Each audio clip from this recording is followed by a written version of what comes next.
દહીં બધું તૈયાર કરી લીધું છે. લીમડો,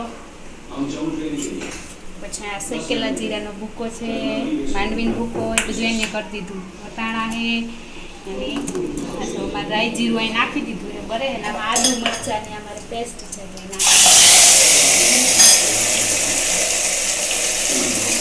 લીમડો નાખી દઉં. પછી થોડાક વટાણા નાખી દઉં.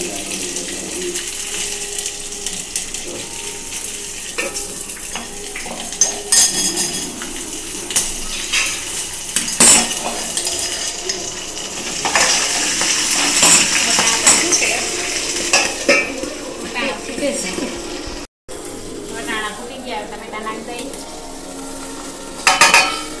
અવને ફૂટે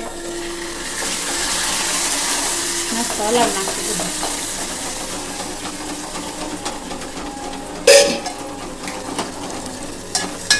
લીમડો જ દેખાય નહીં એકદમ.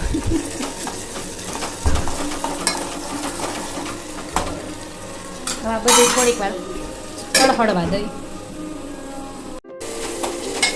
વગર ટમેટા થોડા પાકી તો રોટલીનો લોટ બાંધી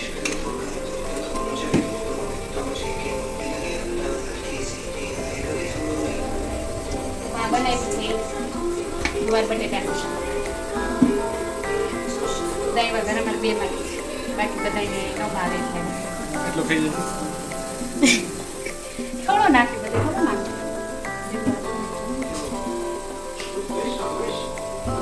મજા આવી. એવું કાંઈ જવું જોઈએ, કાંઈ માણસ થઈ જશે તો આળસ થઈ જાય. કેટલી રોટલી ખાવા? 2 કે 3 10-15 ખાઈ જતી નહીં. રોટલી રોટલા બધું બનાવો. મેથી શાક બનાવ્યું, ગુવાર બટેટાનું શાક બનાવ્યું.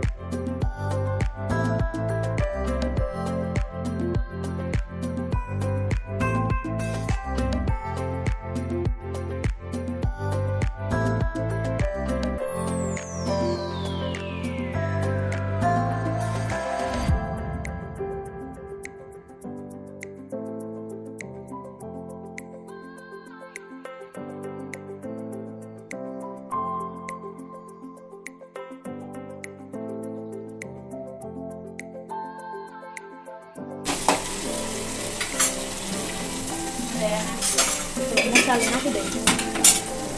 લસણવાળી ચટણી પાછી બહુ કરશે. લસણવાળી ચટણી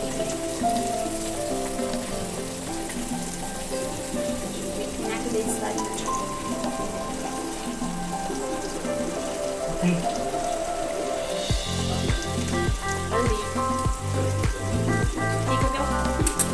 મરચાં ટેસ્ટ કરવી એટલે એના બાકી પણ મારે શીખવું પડે.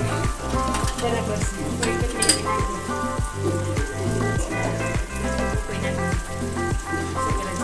માથે નાખું શીખવું જોઈએ.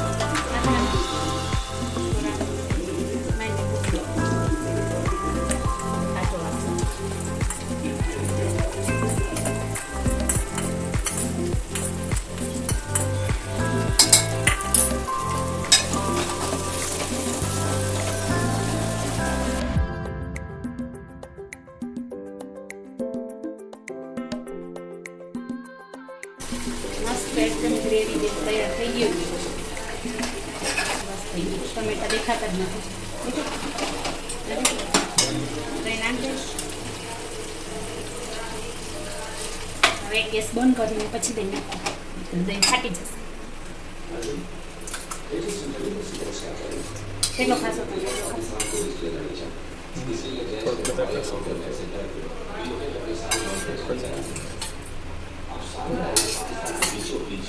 દહીં રાખી દઈને દહીં વઘાર વધશે.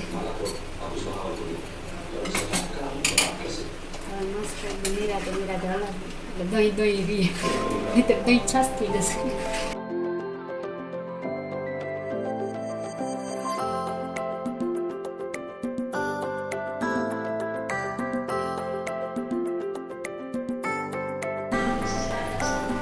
Special ingredients.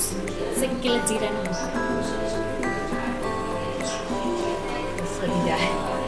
Special ingredients seperti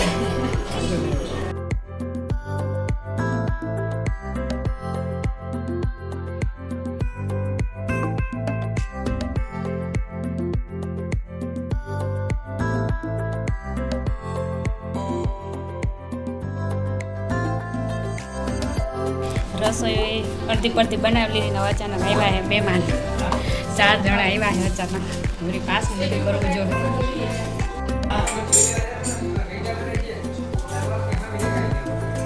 મહેમાન આવ્યા છે 4-5 જણા 5 જણા બનાવી લીધું શાક ને ભાત ચા મૂક્યો શાંતિબેન હું રોટલી કરું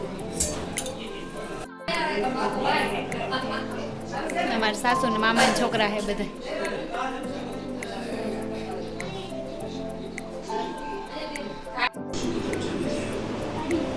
બધું હારી લીધું હવે જમી લઈ